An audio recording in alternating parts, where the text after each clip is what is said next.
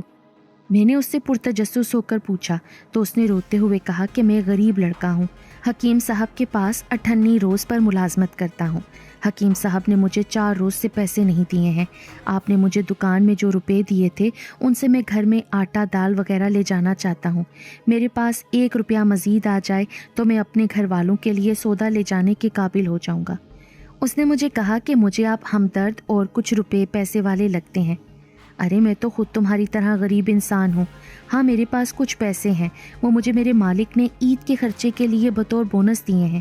یہ ملنگ بابا اور کتا مجھے جی ٹی روڈ کی سڑک پر بیمار اور بھوک سے نڈھال ملے تھے. مجھے ان کی بری حالت پر ترس آیا تو میں انہیں یہاں حکیم صاحب کے پاس لے آیا. کیا آپ چاہتے ہیں کہ ان دونوں یعنی کتے اور بابے کو مزید آرام ملے، یعنی جگہ، کھانا پینا، چائے وغیرہ؟ میں نے جواباً کہا ہاں واقعی کیوں نہیں. کیا تم مجھے کوئی ایسا مشورہ دے سکتے ہو جس کی بنا پر یہ دونوں مزید بہتر طور پر رہ سکیں؟ میں نے اس لڑکے سے اس کی رائے مانگی.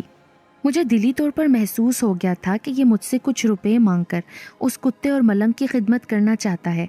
بہرحال وہ خود ہی بول پڑا، اگر آپ مجھے روزانہ 1 روپیہ دیں تو میں ان دونوں کو وقت پر روٹی، چائے، کتے کو دودھ دے سکتا ہوں. اس کے پیسے الگ ہوں گے. میں خوش ہو گیا کہ چلو اس لڑکے کی خدمت کی بدولت یہ دونوں نہ صرف زندہ بچیں گے بلکہ انہیں وقت پر کھانا پینا بھی مل جائے گا. اس نے مجھے کہا کہ آپ مجھے ان دونوں کو وقت پر روٹی، چائے، کتے کو چھیچڑے، دودھ، پانی وغیرہ کی خدمت کے عوض روزانہ 1 روپیہ دے دیا کریں، اور جو خرچہ ان کے کھانے پینے کا آئے گا وہ خود آپ متعلقہ دکانداروں اور ہوٹل کو دے دینا تاکہ آپ کو پتہ ہو کہ کیا خرچ ہو رہا ہے. میں نے کہا کہ میں تو خود مزدور آدمی ہوں، تم اپنا محنتانہ تھوڑا کم کر دو. اس نے 60 پیسے روزانہ لینے کی رضامندی ظاہر کی. میں نے لڑکے پر اعتماد کرتے ہوئے اسے 1 روپیہ دیتے ہوئے کہا کہ تو ان دونوں کی خدمت کر، میں روزانہ ڈیوٹی پر جاتے ہوئے تجھے پیسے دے دیا کروں گا. اس نے مجھے کہا کہ میں اس ملنگ بابا اور کتے کو کالے نالے پر لے جاتا ہوں، وہاں یہ دونوں آرام سے رہیں گے.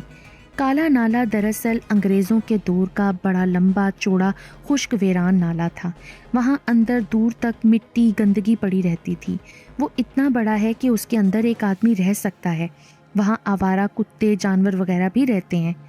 میں نے اس سے کہا کہ اس پلے کو وہاں موجود آوارہ کتے یا جانور تو مار دیں گے.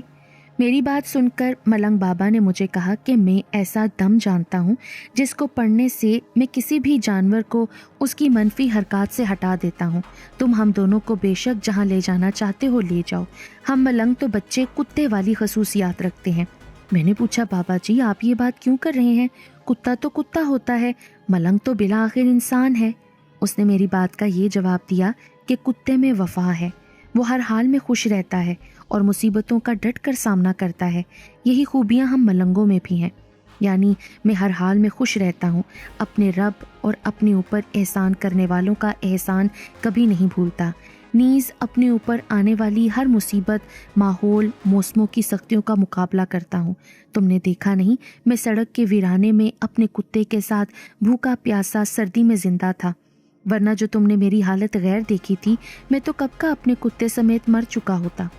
بیٹا ہم تو وہ لوگ ہیں جو پانی اور ذرا سی قدرتی ہوا کی بدولت بھی جیوت رہ سکتے ہیں.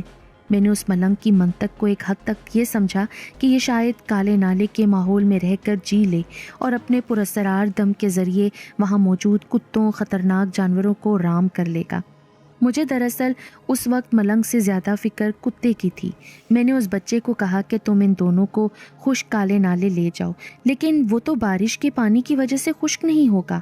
اس پر اس بچے نے کہا کہ بھائی جان وہاں ایک ایسی گوروں نے نبیل کھینچی تھی کہ بارش کا پانی نالے میں نہیں جاتا، وہ خشکی ہوتا ہے.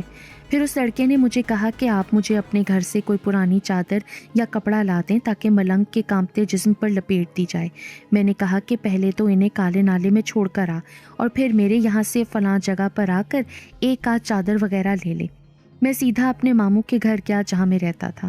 میں نے وہاں سے ایک سڑی پرانی سی پھٹی چادر اٹھا کر اپنے پاس رکھ لی اور اس لڑکے کا انتظار کرنے لگا. مجھے اس وقت دل میں کھٹکا ہو رہا تھا کہ ہو سکتا ہے لڑکا میرے روپے لے کر بھاگ ہی نہ جائے اور وہ میرے گھر نہ آئے.